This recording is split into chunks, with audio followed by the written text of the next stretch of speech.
My name is Kaplan. I own Studio 26 in New York City, and we are a platform and a hub for fitness professionals. That includes Pilates, personal trainers, physical therapy, and massage. So we have an amazing, beautiful physical space, but we also really do work to help people run their practice as professionals, as independent entrepreneurs. We've been open for 10 years.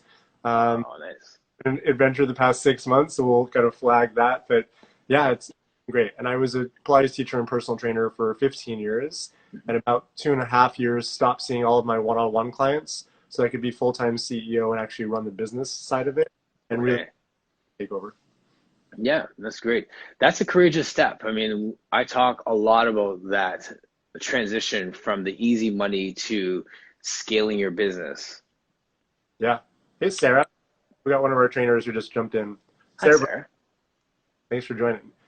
Yeah. Yeah, easy money, totally. Like I struggle with that also. The bread and butter, I think, for most of us is clients, right? So it's doing some Yes. teaching classes. At least for many of us, it used to be. For those of you who are watching who have online programs, it might be about writing your program, and then your end user eventually is going to buy that, right? So Yes. the kind of fishing hook of like, what's the easiest bread and butter thing? I think all of us, safe to say, fell into. You just do the session after session after session, Yes. necessarily coming up for water to look at the big picture. Right. Right. Exactly. As we started to go into this COVID and this lockdown, one of the lines I heard myself saying every day is that as personal trainers or fitness professionals, we spend more time working in the business than working on the business. And now is the opportunity to work on our businesses, Mhm. Totally. right? So that was one of those silver linings of the fact that you were forced to not be bell to bell, client after client, to be, okay, what do I really want to do with my business? What was that thing on the side that I never got around to that I have an opportunity to chase after? Yeah, absolutely. I mean, so we work with there were probably around 80 wellness professionals that we had seen in sort of an average month of different stripes and backgrounds and interests. Some were hobbyists and they were just Yeah. teaching for a week. Some with their full-time gig. Yes. One of the things I heard from most over the initial phases of the shutdown was how, for some, once like the dust settled and realized, oh, this is not a 2-week thing. This is long. Yes. This is long term. Those things started to surface. Like, hey, what can I actually work on now that my schedule is completely different? And we all know it, like working as a trainer, it's hour after hour. You're up really early. You might be up really late doing sessions. So to all of a sudden be like, oh, I'm in my home. I can actually run my own schedule and decide Yes. on to work. And my clients might not have to have a before work, after work typical schedule. It gave people a momentary sense of freedom to reimagine what they can actually do. Yes. Exactly.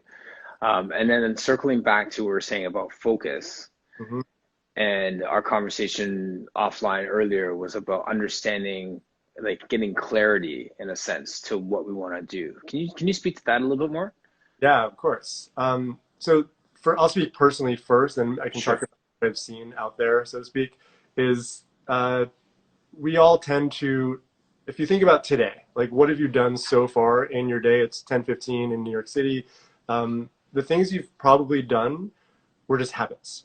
So waking up for me, it's walking my dog, brushing my teeth, making breakfast, getting like checking email quickly, which wasn't probably the best move because you get down the rabbit hole. Yes. So all the things that you've already done today are most likely habits, right? So it's just things that Yes. done over time consistently to create a structured process, whether you're aware of it or not, right? Hmm. So those things you don't really have to focus on. Like my dog's looking at me, I'm going to take him outside. It doesn't take a lot of energy for me to think of, okay, how do I put his leash on? What do I do to get him? Like it's just things that come naturally. Yes. Autonomic Yeah, processes. exactly. So they're deeply ingrained learned behaviors that we've spent time learning already, so we can just go through it.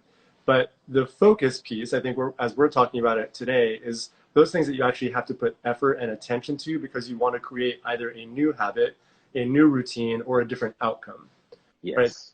Contextualize what we're talking about is focus. I have to focus while brushing my teeth. I mean, I'm obviously going to make sure I'm doing the right thing, but the things that we're typically thinking about our focus is to solve the issue of what am I looking to have as an outcome? What do I want to prioritize? And the big word there is really about priority, especially today. Yeah. To create a system whereby I have that thing become actual, right? So what do you actually Yes. focus on? For our clients, which I think for a lot of us is really important in terms of how do you structure a session, you have a client come in the door, you have no idea what happened to them that morning. You might have a list of exercises you want to go through with them, or goals from the last session, or they want, generally they want to get out of their back pain, like whatever the thing is. But you don't know if they just had an argument with a spouse, their kids late to school, like who knows what they're walking in with. Yes. What are the things that you can do to help someone else focus and also keep your own agenda or plan or priorities in play, right? So that's kind of where Yes. the dance happens, so to speak. Right, And right, right. equal parts art and science for a lot of us. It's Mhm. not one thing that works because context really matters. It does really matter. Exactly. And it's funny you say that. That puts into context what I was saying this morning in terms of my journaling and my comments is about looking at where I was, looking at where I am, and look at where I'm going. And I use that principle, not even consciously, I just realize it now with all of my clients as well, whether it's someone getting out of back pain or some process. It's like, okay, well, where are you today? How's it going? How is it getting out of the house? Like what's going on at work? Establish where they are right now. And then as we get into our exercises, I might say, like, did you realize that last week you had a lot more trouble with that roll up? Or did you notice that we did 20 pounds this week and now we're at 25? So there's a sense of look where you were. And then at the same time, that sense of, man, it's gonna be so great when you get back on the court and you're pain-free doing this, or I can't wait to hear the stories from when you are. So we're giving them all three pieces all the time, all day long to get them into that place of focus. Yeah, that's a great way to think about it because it also reframes the story and how powerful like that storytelling is. And Yes. so I had a knee injury a couple months ago. I've been working with a physical therapist, and if you think about weight progression, so we've been going through some programs. His reminding me that I hadn't done as much or that it was pain free this time was a whole different brain thing because I was in doing the exercise. I was focused on Yes. not fall over, let me correct all these form things, let me breathe. Like I was focusing on the movement side and him being able to say to my narrative, hey, that was better and that's good and here's where we're going with this, gave me the context to say, oh, okay, so I can keep doing this. There was no Yes. story. I wasn't frustrated that, oh, I used to lift way more. Like it all just of the story that we tell. Yes. Still very present, focused. Yeah. Tell me, I'm curious, Focused. what are your who are the typical clients that you work with? Like what Yeah, I have an interesting cross section. I have guys my age. One guy coming in with his teenage daughter. That's the start of my week, which I'm absolutely loving right now. I have a gentleman in his 70s, like a few guys that are in their 70s who I consider my super seniors. They're like aging active adults. They're not like on the decline. They're still chasing after wellness and fitness and performance. So I love working with that population. And then I have everything in between. I have people focusing on their posture. I have people just trying to get stronger. I have a whole elite basketball team that's starting next week online that I used to be live with. So yeah, I'm across the board, but really coming back to, even though my background is personal training and now more into Pilates, introducing people to the power of Pilates is really what my focus is. So if I can just get men turned on to the fact that this is their missing link, Yeah, we're good. awesome. Yeah, And yeah, we all know we need that in the industry for sure. yeah, yes. Yeah, it's a really interesting conversation with Martin yesterday around those topics, right? Because if I talk to everyone I talk to about Pilates and how do we get men connected, it comes back to that. They just have to feel it. They just have to get them in. We just have to, and I agree with that. And I'd love to hear what your perspective is on it as well. But like, it's interesting how like it always lands back at just get them in somehow, just get them feeling it, right? So, I mean, what's your thoughts on that? How do we get men connected with Pilates? That is a whole topic. So for today, what I'll say, there's been articles on this, like it's a lot. I think the current moment that we're in, and I mean, at least in America, I don't know how it's going up by you, but like toxic masculinity is like rearing its head everywhere. And Yes. if you look at the big picture, I would say culturally, men do a lot of really horrible shit. Let's just be honest. Like a lot of the problems that I see, whether you talk about politically, anything, culturally, like men are pretty crappy at times. They've been taught really poor behavior. And Yes. not that we are going to solve that with a Pilates session. Let's not be like joking. But they're there, right? Yes. Culturally, there have been structures set up where men do not feel comfortable in certain environments because they're used to being treated in a certain way. One of Yes. the things in our industry, and speaking mostly around the Pilates yoga sphere, not as much on the personal training side, is that what I've seen for a lot of women as teachers, because our industry is dominated by really brilliant, amazing female teachers. Hmm. And yet the thing about men is it gets sort of comfortable, and there's not a clear understanding that you don't have to change the method to get men in, right? It's like you can Right. teach how you teach. If you're Hmm. a teacher and you show a male client what that is so that they have an experience that matters to them, your work Yes. is done, right? It's not Right. about what I've seen some mistakes are like common mistakes I've seen Pilates teachers who try to like sell to men to try to get more men in is they try to make things really hard and they try to Yes. them and like kick their ass. Let's just be real about it. And Yes. put on tons of springs. They try to make it like a personal training session. Yeah. Like, was that guy coming for that? Like, why? Right? So what I Yes. see happen is we have a really hard time separating assumptions around what a man is and stereotypes about what a male workout should be from Yes. seeing the person in front of us. My Right. hypothesis is if magically, and it's not easy, but if everyone were just to teach the person in front of them, as opposed to teaching a male or teaching a female or teaching someone who's transgender, whatever your story is around that, just put it aside. The workouts are not gendered. Now, if you're Right. dealing with someone who has specific female health issues or Hmm. post stuff related to their anatomy, that's a separate subset, That's a separate dialogue. Yeah. totally different, right? But that's like 2% of the potential clientele you might be seeing. But Right. sincerely, like if you just were to teach the best of your skills to the person in front of you and try to keep the gendered assumptions out of the story, Hmm. some different things that happen. Now, Absolutely. culturally, in terms of marketing and messaging, there's obviously a lot of work that's done in terms of how to gender messages, and whether Hmm. or not it's probably another separate conversation because it's psychology and all sorts of stuff. But I think the simple message I would say today is what I see is you got to give men permission to be themselves, and Yes. that also means checking the assumptions. Like if men, I've seen men come into my studio who are inappropriate, and they have a certain story on what it's like to get a Pilates or yoga session. That's Okay. not right, and so it's up Right. to me, the studio owner, whatever my gender is, to set clear expectations, Hmm. clear and allow men to have a movement experience that aligns with the teacher in front of them. Some Yes. teachers teach a very detailed, Hmm. uh, rich, fine-tuned session. Yes. Ass kickers, right? So we all know there's different teachers that apply. It's not one shoe fits all. Right. But Right. each teacher that's listening, teach to your best abilities. And obviously, some of us have some different tools in our toolboxes, Hmm. but the person in front of you, and they'll get an authentic experience that matches who they are. Yeah. And that's the way to go, right? It's you can't do anything that's sort of outside of yourself. But when you start to tell a story about who's in front of you that doesn't match that person, then we're Hmm. kind of misaligned, right? And we're all in Right. this industry, so That was a very gentle, eloquent, and beautiful way of saying, don't be lazy. Because you could just go by memory and just rattle off, roll up, leg circle, rolling like a ball. Good, good, good. Then you throw in your gender centric cues, roll down to the broad line, then come back up. We do that stuff. And then it's just like, guys are like, peace out. This is not for me. yeah, totally. And I think what you said earlier about your journaling, about bringing into your sessions kind of past context, currently what's happening and where they're going, that matters too, right? So if I have a Yes. client, whatever their gender is, I want to know where are they coming from? What are their expectations? What have they Yes. like when I used to teach? One of my first questions, so what do you know about Pilates? Yes. And let them answer. So Right. that listening skill, right? So typical goal setting, again, different topic, Hmm. but to actually set clear expectations for the person coming in, and right now we're talking about it as male clients coming in. What do they know about it? What are they looking for? What are their goals? You can't sell Yes. a solution until you know what the problem is, Okay.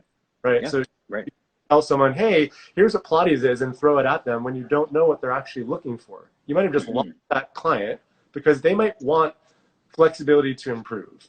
They might Right. just feel better and not have as much pain. Be pain free. Right. Be able to do pull-ups on the cat. Like you don't know what they necessarily want until you ask. Absolutely. And Absolutely. to summarize it, I would say like the lack of asking about what that person wants from a session or a class is probably where we start to go down the wrong path.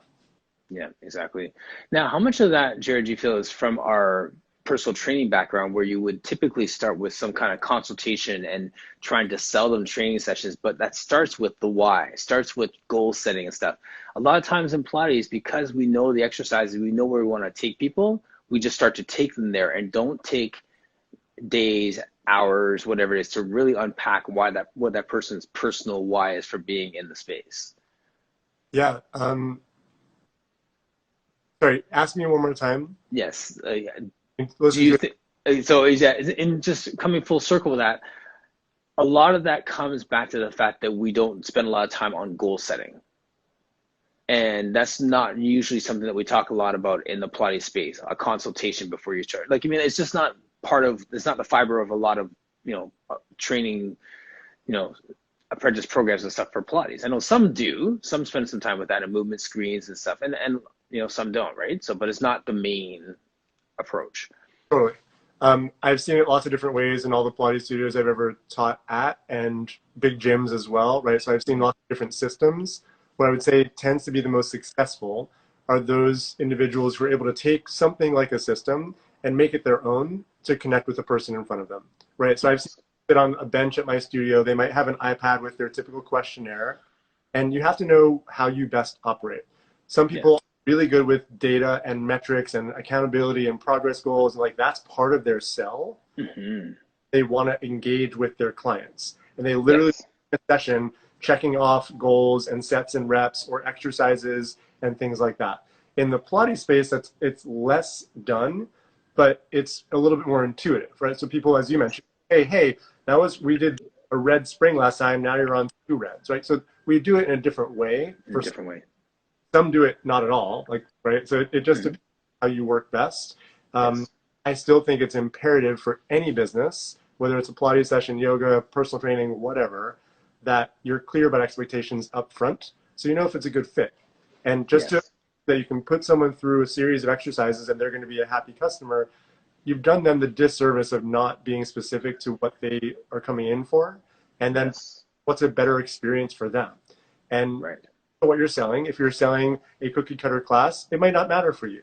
And then the messaging is really simple. It's, hey, here's a class, whether it's at a certain level or for a certain outcome, here's how you're going to phrase it. And then we hope you have a great experience. Then it's simple. But simple. In the private one-on-one space, there's a different richness of information you can get that I think behooves really checking in with someone. And some of the best people I know have integrated that over years. And it's a simple conversation like this. And you take 3 minutes while you're like taking your shoes off and you start talking, and then you can weave it through a session without waiting to kind of sit. And then you don't know if the person's really there or not. And you're kind of in movement experience, which is obviously really important. Yeah, exactly. That's a high level intentionality tactic there. I like that. How was your weekend? We're talking, let's talk Brink Week. Cool. You're gonna have to come back to, there's a question around teaching. Carolyn, yes. My week was great. So Brink was awesome. For those of you who don't know about it, we had a virtual wellness conference this weekend. And a bunch of other amazing rock star presenters, including Martin, talked on all the things, and it was pretty incredible. I was really appreciative to be in company with a bunch of other people that are searching, right? I don't think any of us have the answer, but are being generous and doing the best that we can to show up and to say, hey, here's what I've learned, here's the experiences that I've had, here's what I want to offer, here's where I think what I've learned is useful, see if this works for you. And I think there's a ground shift happening in our industry where, whatever the reasons were, there's a whole new generation in some ways of people that are paying attention and wanting to share in a different way. The technical things that I used to obsess over and I love endlessly about body mechanics and how the spine works and how all the technical side of anatomy and movement, there are people who are more interested now, and it's not it's a both end, right? It's not either or, who are thinking about their businesses. And honestly, I said this in Brink, it was 2 years ago, business was a dirty word in the Pilates industry. People started talking, I don't talk about that. So the fact that we're talking about not only business, but our role in it and how we show up, which was part of what I talked about, but who's included, which was a whole other amazing conversation. And how we stay committed to it, and how we take care of ourselves, and how we serve our clients. Like those are all really rich conversations that I'm really glad that we're having now. I think also for those of you who might have seen some of the stories, this speed dating, which I'm going to call it, like Yes. freaking amazing and super fun. Um, Super fun. as we're talking on like Talk Tuesday for Focus, one of the things that was really fun with it, it was a 5 minute thing. You pressed a button, you have a split screen like this show up, and you have a conversation with the person in front of you. And 4 minutes in, you get a blinking sign that says you only have 1 minute left, and you get booted out at the end, whether you're able to say, okay, nice, I know. or like you get cut off, right? Yeah, yeah.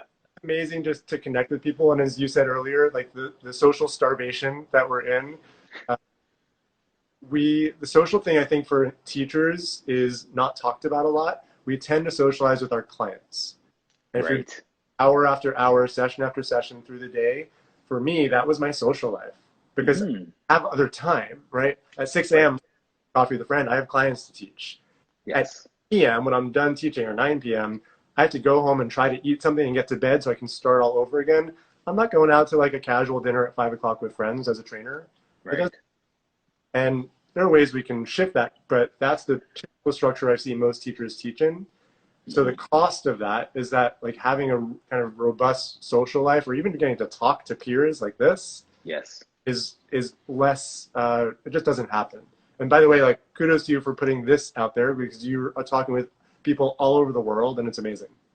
Thank you. Yeah, no, it's been fun, and I keep saying like I'll stop it when people stop saying yes to 10 o'clocks on weekdays, but dude, it's going, it's going, and I'm loving that. Just schedule my day around it. This is the favorite part of my day, Yeah, of my work day.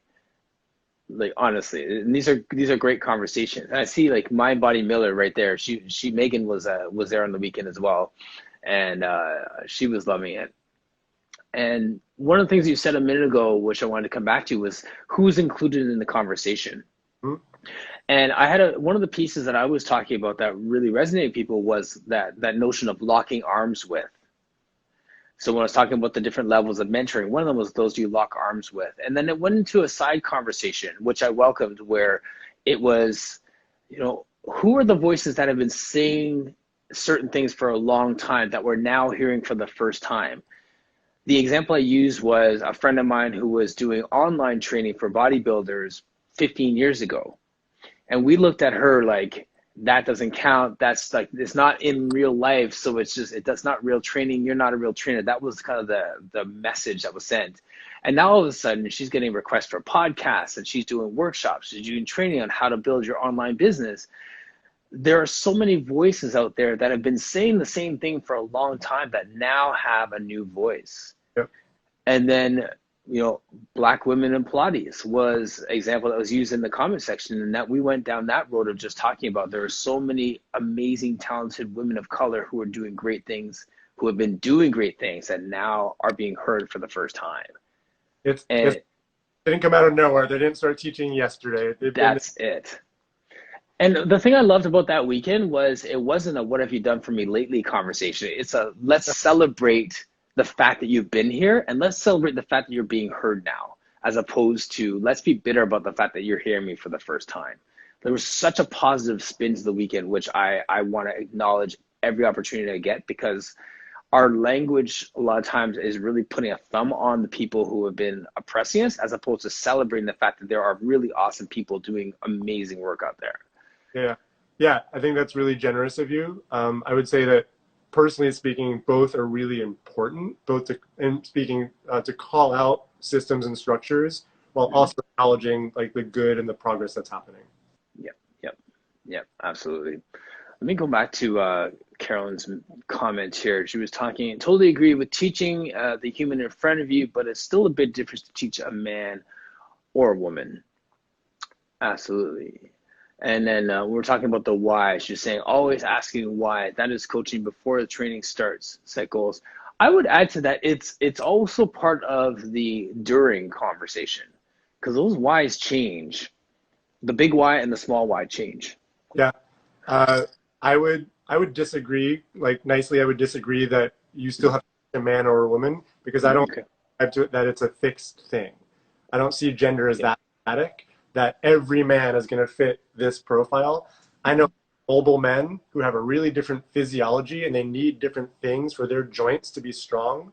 Yes. I know really hypertensile women who are not flexible. Like that's an easy example just to point out that our notion of gender is typically more here than it is here.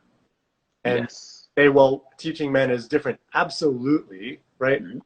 There's a different presentation. There of course are different things, but I would encourage us to think broader about it and not Yes. different because it's a man or different than it's a woman. I would say it's different because of the expectations they bring in, the physiology that they have. There might be Yes. similarities, the same way that all your athletes who are runners are going to have a certain quality that they present with. Hmm.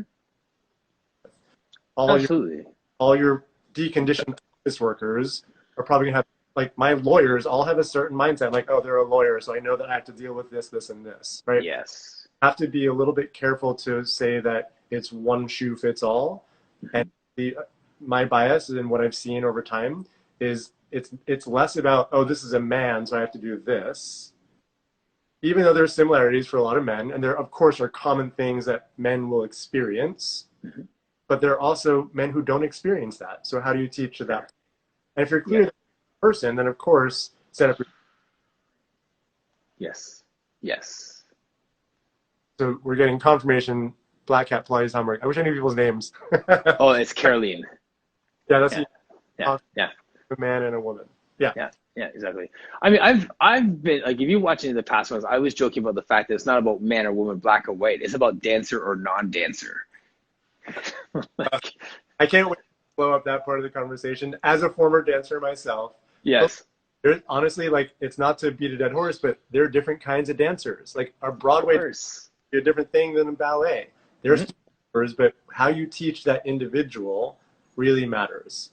And Absolutely. like I was a different profile as a dancer than a petite, hypermobile ballet dancer who has a whole different set of needs. Hmm. Assume that, well, we're both dancers, so this is the program we should do. You kind of, you're like shoving, I don't know what it is, like shooting a fire hose where you should be sipping with a straw, right? Yes. Exactly. Being specific to who's in front of you. Yes, exactly. Yeah, it's true. And I think we were just making light of that conversation, but I hear exactly what you're saying there, totally. Now, going back to prioritizing,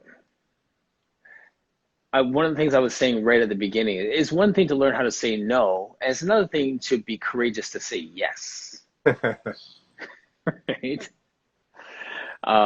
So let's talk about the no yet. So do you have a formula for how we are supposed to say no to things that are outside of our priorities? So personally, and people obviously are different with this. Some people have no problem just be like, yeah, no, not doing it. That's hard for me personally. It has to Okay. say no. So I come to this knowing that I had to work on it because it is not a natural skill of mine. Whether it's because I'm a Libra, I'm a twin, like I have siblings, like where I was brought up, this persona, this being that I am, was more apt to want to say yes to more things because I'm ambitious and I'm an entrepreneur, and so I want more, right? And Right. there's all sorts of things we could debunk with that, and therapy included with it. But Yes. to learn how to say no because I recognize that my saying yes too much was not getting me what I wanted. So for me, to learn how to set boundaries in a clear way, to be clear about my own self-care, which is something that a lot of us are talking about right now. Yes. I think also the context for most of us having this conversation and watching are if we're trainers or studio owners or Pilates teachers or yoga teachers that we, especially in the Pilates space, said yes to our interest in it because we were passionate about what we could do with it, either Yes. others or to help them transform, or because we just love the form itself, right? So Hmm. passion fueled most of us. And then we get in, as you mentioned earlier, like you start to saying yes to things, and session after session, we start doing the things without thinking about the big picture. When Yes. a Exactly. priority means that you're actually stepping back, and I love that you're journaling and actually putting pen to paper. So old school of you. I know, right? I've been clicking on it or swiping. Yes. I have a typer. I just slide it over. Yes. So it's like the journaling is powerful, and Kira talked about this at Brink as well. So like the journaling thing, you are giving yourself space to think not just like what are people want me to do today? What's my email? What's the box of other people's to-do lists? Yeah. Exactly. versus, okay, where am I at? Where's my mind at? What am I thinking about? How am I feeling? What do I need to get done today? What matters to me now? And then from that place of authenticity, you then can step forward to say, how do I want to interact with other people? And so I'm more of an introvert. It's more important that I over index on that than someone who's an extrovert, where they might want to say and engage with a ton of people because that gives them energy. That gives them energy. That's Right. exhausting for me. Like after Yes. I was like, I need to go into a cave. I told a friend, I'm done a little bit.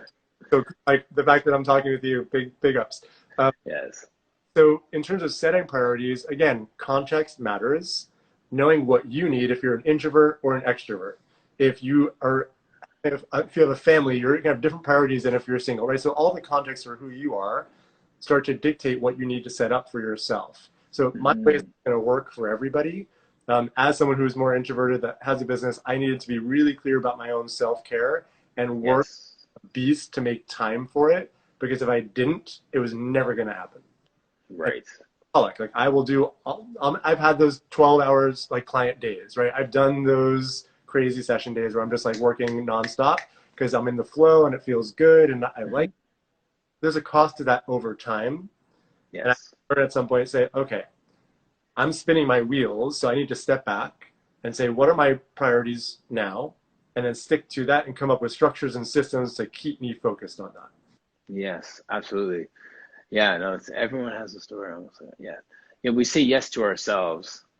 Um, yeah. Hope I so. think I know, eh? But I'm almost like the opposite end of the spectrum where it's pretty easy for me to say no to certain things. And it takes courage to say yes to things when I've sat down and said, okay, perfect example, I was to say, I want to do more speaking engagements, right? And then I'm rigid with my time, my structure. I have like 8 clients or whatever it is, stop my day. And then someone comes and says, hey, I want you to speak next Friday at 8 p.m. And I'm like, like, well, no, you already put in that this is something you're purposing to do. As those things come along, just say yes to it. It'll fall in place. Those things can work. It's not overextending yourself. It's actually opening yourself up to the next thing, the next level, the next opportunity for what you want to be. Yeah. And so it's so funny. Like everyone is at different points, at different places on that spectrum. So I find that that is the exercise I need to go into. The no part's easy. The yes part's hard sometimes. We can teach each other. Right. Yes. You're saying, if I hear you right, when you're clear on your purpose, it's then just to remind yourself, oh, I actually wanted this. Here's the opportunity. Yes. Got it. Yeah, I tend to think about how the opportunity fits into it and then decide if I have time, right? So it's again back to first you got to be clear about your purpose and your priorities. So Yes. let's agree, even though we have different ways of going about it, like please teach me how to say no, I'm still learning. Yes. um, Once you're clear in your purpose and your priorities, then you can deal with who you are as a learner and what systems work best. Yes. I'd love to hear from the comment section how many people are yes people out there and how many people out there are no people out there. Just put yes or no after your name. The yes camp and the no camp, just out of curiosity. Yeah, so that obviously there's a bit of delay, so we'll see if that comes through. But that's and well, the other part to that is the not now, right? Yeah, favorite phrase. Thanks to Ben Brooks, who's a business coach. Not now was like, I literally, the first time I heard it, like, wait, what? That's an option? You're Yeah. like, that would have to be one or the other. It's like, yeah, no, just like, I'm not focusing on that now, but like, we can do X later on. Like, oh my God, it was groundbreaking for me. And so simple. That's awesome. Yeah. We got a bunch of yeses in the room. Yes. Yeah. The yes camp's winning. Us. Yeah. So just how to say no. It's so funny, eh? The power of the no. And I love that you pointed out, power of not now, huge. Huge. Yeah. Well, I mean, a lot of times and I've had this conversation with my wife as well, where we say no, and then we give 19 reasons why that no. Like we explain our whole life history and path and plans and objectives. I was like, you can say no. You can unapologetically say, Period. I have prior engagements. I can't help you today. You could, so the New Yorker in me, even though I'm not so good on the no side, it's like you can also say no, period. No period. No explanation, no Yep. story. No, Yep. end stop. End of game, right? I think Canadian in you is showing up. It's like the kind, like wanting to. Well, that was my negotiation point. Like you just have a prior engagement instead of explaining that I have to get this person here and do this and this and this, and I have a dentist and I got to get my hair done, and that, I'm like, no is no. Just say no. Just no. But Yeah, and look, I think I'm curious if everyone agrees with this. Most of the people in our industry who are attracted to it and are working in it and love it, probably like more on the people pleasing side of things. Even we can be hard asses as trainers, like like the trainer mindset is a different thing in a session.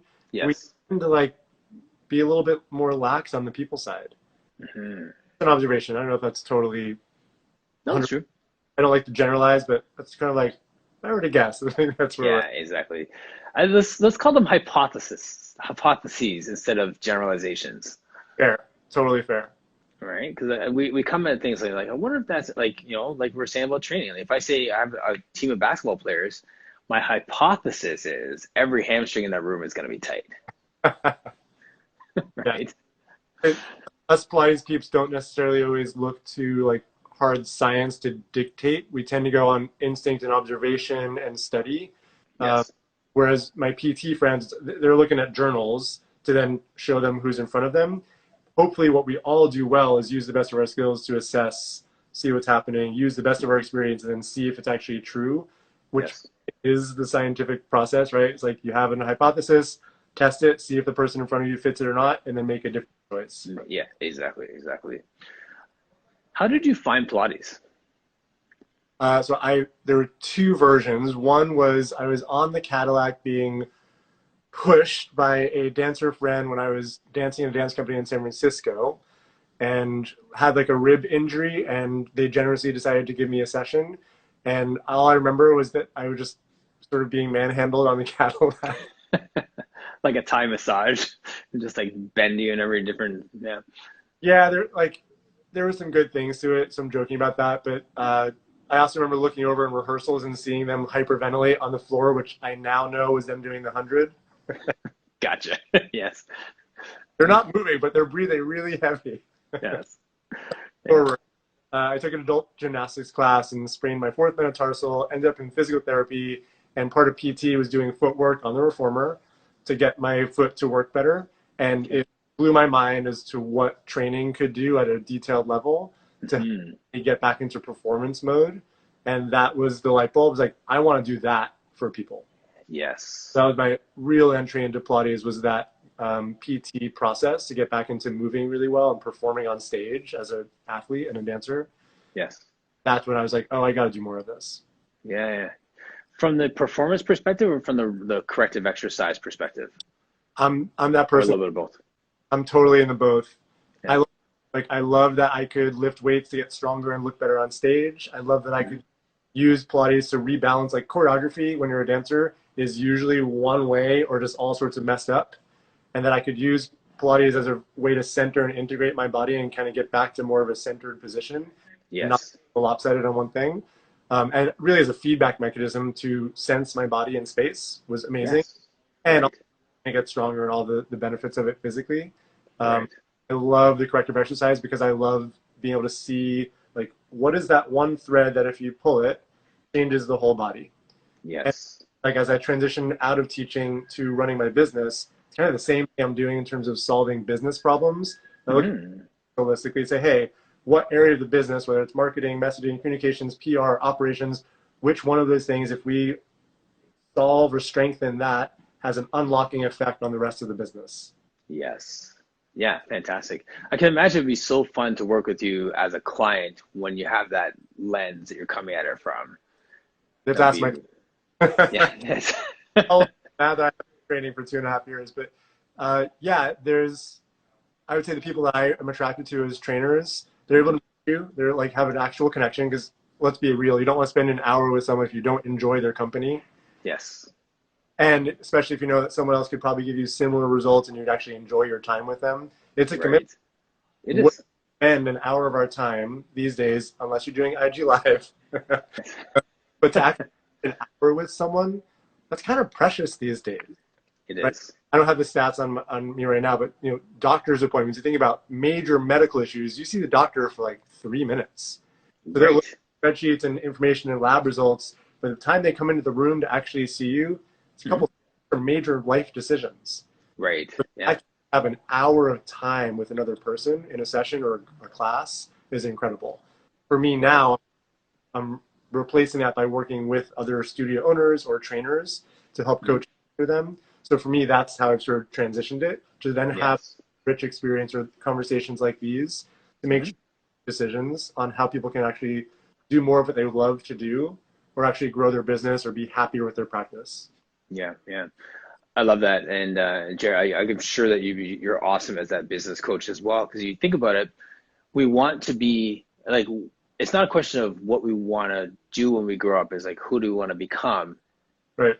And that who you are becoming is consistent whether you are training a client doing a one-on-one personal training session, or you're looking at a business and its infrastructure and how to improve it. It's the same skill set. You're taking that same passion to both. So good on you, man. Like, I'm really excited to see where you're going. I'm going to chase you and follow your journey, man. So Thank you. Yeah, yeah. I was really lucky to fall into Pilates when I did. And I was really lucky then to become a teacher. It's like, oh, I love doing this. So I was extremely fortunate, found something I loved to do. And then same thing with the business. It's been really challenging and all sorts of stories around it, but like endlessly grateful that I have a business that I love. And the fact that Yes. I give back and also have that be part of my business is really, really awesome. No, yeah, that's a treat. That's a blessing. Yeah. And Megan's comment here. Do you have your clients journal or write down yearly goals as part of their sessions?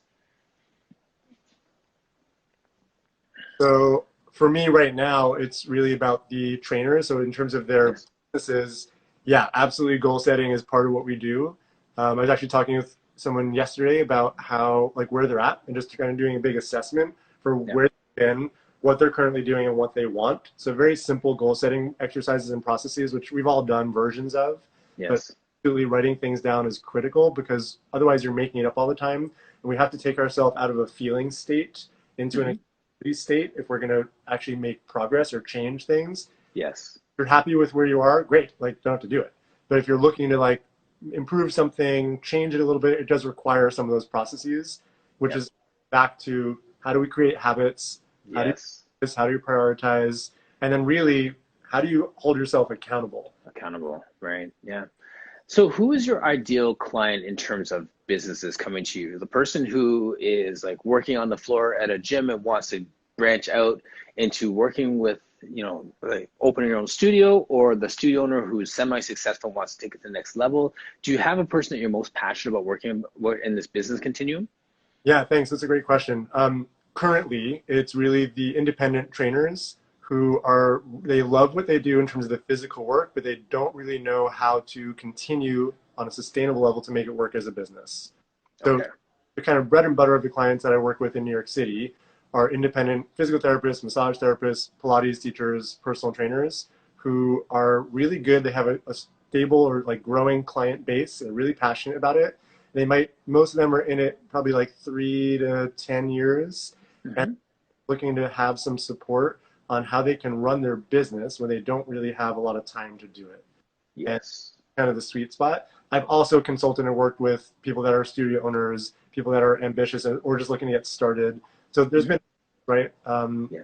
people that tend to work best with me are those that are able to really commit and they know that they need some support. I've definitely been there. I mean, 15 years of teaching lots and lots of clients. I made a ton of mistakes, so I very sincerely can offer that. And it's been really, really gratifying. So people Hmm. from actually who have made some really big changes. And for me, that's the big success. The same way that Yes. those of you who are teachers, when you see a client try to get like rollover for years, they can never get it. And all of a sudden something happens and like, oh my God, I'm in it. Like that moment of clarity is so beautiful to watch. And Yes. I've seen that with trainers too, where like it's a little more heady because we're talking about goals and processes and Hmm. systems, but all of a sudden they have downtime or they can take weekends off. Like honestly, to see someone come in and they're like, oh my God, I have to tell you, I took my first weekend off because I did what we talked about. Like that alone, Yeah. life changing, right? So Right. people take care of themselves. There are some really basic things that I'm in helping our industry take care of ourselves, both on a business and a personal level, so that we can continue to do the work that we love. Yes. Love it. You're doing great work. Thank you. As Yeah, you really are. The way there's so many things are happening in this world, and then we feel like, what can we do? And then we stop for a moment and look at what we're doing, and we're like, okay, we're already doing it. Let's just keep doing this really, really well, and just allow it to just go its course. So I just want to encourage you, Jared, just keep doing what you're doing, man. I will continue to just amplify your voice, point people to you, because you're doing, like, what you're doing is awesome, and I love it. I'm really, really thank impressed by it. So yeah, keep it going, man. Yeah, thanks. There's something you said about craft, right? So like those things, if we had every Pilates teacher who was really, really excellent and focusing on their craft in ways that kept pushing them and what their potential was, the industry would probably be at a different place right now, like It would honestly. be. Yeah. And we all can own where we get distracted and are doing things that are like half-ass, and we all are juggling so many things. So my encouragement is to say no with Martin's help, learn how to say those three things that you really don't need to be spending time on right now, maybe down the future. If you do the things that you are doing really well, things might actually shift. Yes. 58 minutes, my friend. We're running. All right. All right. We'll shut her down there. Thank you so much for your time, Jared. You did, like, it was really great chatting with you, and I appreciate that, especially after a weekend like that. It's easy to just like cocoon for a couple days and come back out. So I do really appreciate your time. Absolutely. Thanks for having me on, and thanks everyone who tuned in or is watching. Appreciate it.